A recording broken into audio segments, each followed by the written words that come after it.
जय हिंद दोस्तों, स्वागत है आप सभी का आपके अपने यूट्यूब चैनल जैकपुर पे। तो आज के इस वीडियो में हम लोग क्लास 10th का हिंदी का अर्धवार्षिक परीक्षा के लिए जेसीईआरटी के द्वारा जो आप लोगों का क्वेश्चन बैंक जारी किया गया था उससे रिवीजन करवा रहे हैं।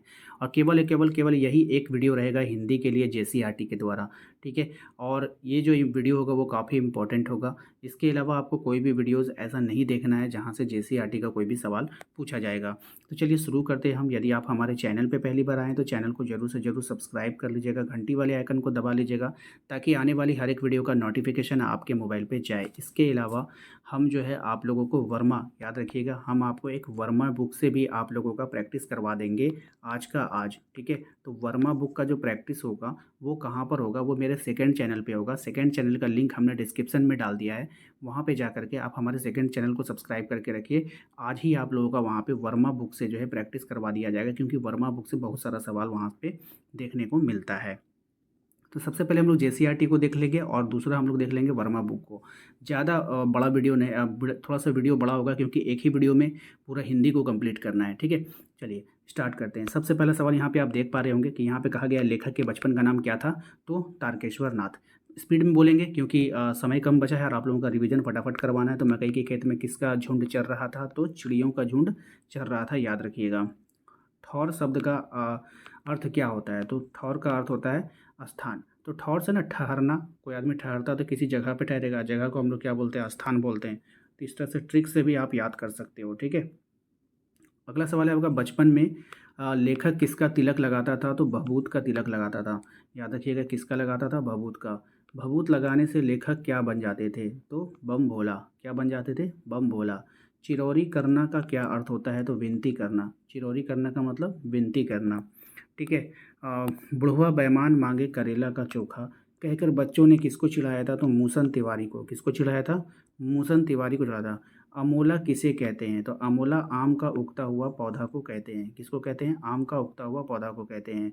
माँ ने भोलानाथ के घाव पर क्या लगाया, तो ये पिसी हुई हल्दी लगाई थी, ठीक है। भोलानाथ किसको देख कर सिसकना भूल जाते थे, तो भोलानाथ खेल में खेल के साथियों को देखकर सिसकना क्या कर जाते थे, भूल जाते थे। अगला सवाल है हमारा कि उत्सव कविता के कवि कौन है, तो उत्सव कविता का जो कवि होता है वो सूर्यकांत त्रिपाठी निराला। कौन है, सूर्यकांत त्रिपाठी निराला। उत्सव कविता में कवि ने किसको संबोधित किया है, तो इसको किया है बादल को संबोधित किया है, इसको याद रखिएगा। नेक्स्ट आपका, उत्सव कविता में कवि ने बादल की तुलना किससे किया था, तो कवि से किया था। किससे किया था, कवि से किया था।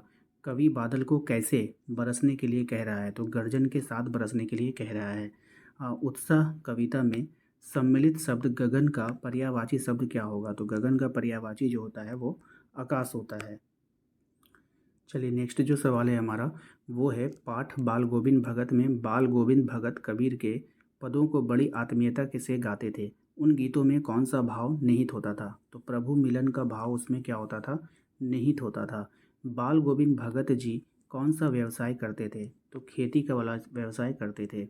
भगत जी अपने बेटे का खास ख्याल क्यों रखते थे, क्योंकि बेटा जो था ना वो सुस्त और भोदा सा था, इसीलिए, ठीक है। बाल गोविंद भगत की टोपी कैसी थी, तो कबीर पंथियों जैसी उनकी टोपी थी, ठीक है। अगले सवाल पे आते हैं, बाल गोविंद भगत ने अपने बेटे का दाह संस्कार अपनी पुत्र वधू से करवाया। इस कार्य में भगत जी किस विचारधारा का परिचय मिलता है, तो यहाँ पर जो परिचय मिलता है ये रूढ़िवादिता का विरोध एवं प्रगति अस्थायी विचारधारा का मिलता है, ठीक है। तो ये था इसका जो है कुछ मोस्ट इम्पॉर्टेंट सवाल, ठीक है। बाल गोविंद भगत का जो कद था वो कैसा था, तो मंझोला कद के थे वो। नेक्स्ट है, बाल गोविंद भगत की जो उम्र थी वो कितनी थी, 60 के पार थी। नेक्स्ट है आपका, बाल गोविंद भगत पाठ का लेखक का नाम क्या है, तो राम वृक्ष बेनीपुरी। ये काफ़ी इंपॉर्टेंट है और एग्ज़ाम में पूछा जाता है। बाल गोविंद भगत किसकी जड़ों की बेडोल माला बांधे रहते थे, तो तुलसी की। नेक्स्ट है आपका, पाठ बाल गोविंद भगत गद्य लेखन की कौन सी विद्या है, तो रेखा चित्र है, याद रखिएगा। तो जो क्वेश्चन बैंक है ना आप लोगों का जो कक्षा 10 का हिंदी का क्वेश्चन बैंक है उसमें बहुत ही कम सवाल दिया गया है। तो मैंने सोचा जो आपके सिलेबस में है तो उसको कम से कम एक ही वीडियो में एक ही बार में रिवीजन करवा दिया जाए, इसीलिए ये वीडियो को लाया गया है, ठीक है। तो कम से कम हम आपके लिए इतना सोचते हैं तो आप हमारे लिए भी सोच सकते हो। इस वीडियो को लाइक कीजिएगा एंड कमेंट कीजिएगा आप लोग कि आप लोगों को कैसा लगा। तो यहाँ पे देखिए सबसे पहला सवाल है, राम लक्ष्मण परशुराम संवाद के पाठ के रचयिता कौन है, तो तुलसीदास है। लेखक और पाठ के जो रचयिता के नाम होते हैं ना वो एग्ज़ाम में एकदम पूछा जाता है। इसके बाद जो देखिए यहाँ पे आपका नेक्स्ट सवाल है, राम लक्ष्मण परशुराम संवाद किस ग्रंथ का अंश है? तो ये रामचरितमानस का अंश है। नेक्स्ट है, शिव धनुष कैसे टूट गया था? तो शिव धनुष केवल छूने मात्र से टूट गया था। अगला सवाल है, राम लक्ष्मण सीता जी के स्वयंवर में किस मुनि के साथ आए थे? तो विश्वामित्र के साथ आए थे। नेक्स्ट है, राम का संबंध किस वंश से है? तो सूर्यवंश से है। अगला सवाल है, क्षत्रिय कुल द्रोही कौन थे? तो ये परशुराम थे। और नेक्स्ट है आपका, सहस्त्रबाहु सम को रिपु मोरा, इस पंक्ति में प्रयुक्त अलंकार क्या है? अनुप्रास अलंकार है।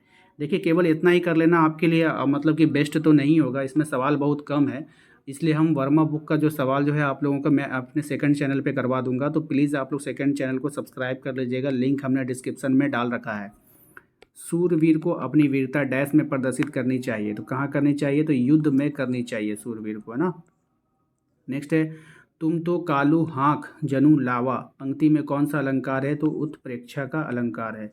राम लक्ष्मण परशुराम संवाद में किस रस की प्रमुखता है? तो वीर रस की प्रमुखता है।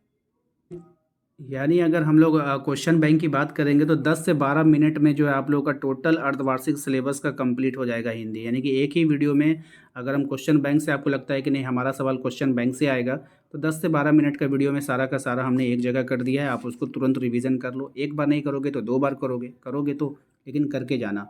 गोपियाँ किसके प्रेम में आसक्त हो गई थी? तो कृष्ण के प्रेम में। गोपियाँ कृष्ण के प्रति कैसी भावना रखती है? तो प्रेम की भावना रखती है, याद रखिएगा।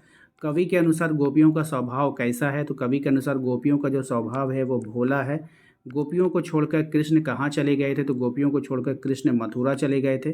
कृष्ण का योग संदेश लेकर कौन आया था? तो कृष्ण का योग संदेश लेकर उद्धव आया था, याद रखिएगा। कह रहा है कि इनमें से किस पक्षी की तुलना ने गोपियों ने स्वयं से किया है? तो हारिल पक्षी की तुलना का गोपियों ने स्वयं के साथ किया है। उसके बाद अगला सवाल है हमारा, उद्धव कृष्ण का कौन सा संदेश लेकर आए हैं? तो योग संदेश लेकर आए हैं। नेक्स्ट है आपका कि कृष्ण का संदेश सुनकर गोपियों की स्थिति कैसी हो गई? तो विरह की आग जैसी हो गई थी। उद्धव के व्यवहार की तुलना किसके पत्ते से की गई? तो कमल के पत्ते से किया गया है। उद्धव किस संगति में रहकर प्रेम से अछूते रह गए? तो कृष्ण की संगति में रहकर प्रेम से क्या रह गए थे? अछूते रह गए थे। ठीक है। अब इसके बाद लास्ट है ये चैप्टर कि लेखक स्वयं प्रकाश का जन्म कब हुआ था? तो ये हुआ था सन 1947 में। वह किसकी पत्रिका से जुड़े थे? तो वसुधा पत्रिका से जुड़े हुए थे। ठीक है। नेक्स्ट है आपका, सूरज कब निकलेगा आएंगे अच्छे दिन, संधान, है ना, संधान नामक कहानी संग्रह किसने लिखा? तो लेखक स्वयं प्रकाश ने लिखा था। नेताजी की मूर्ति का निर्माण किसने कराया था? तो नगर पालिका ने करवाया था, याद रखिएगा।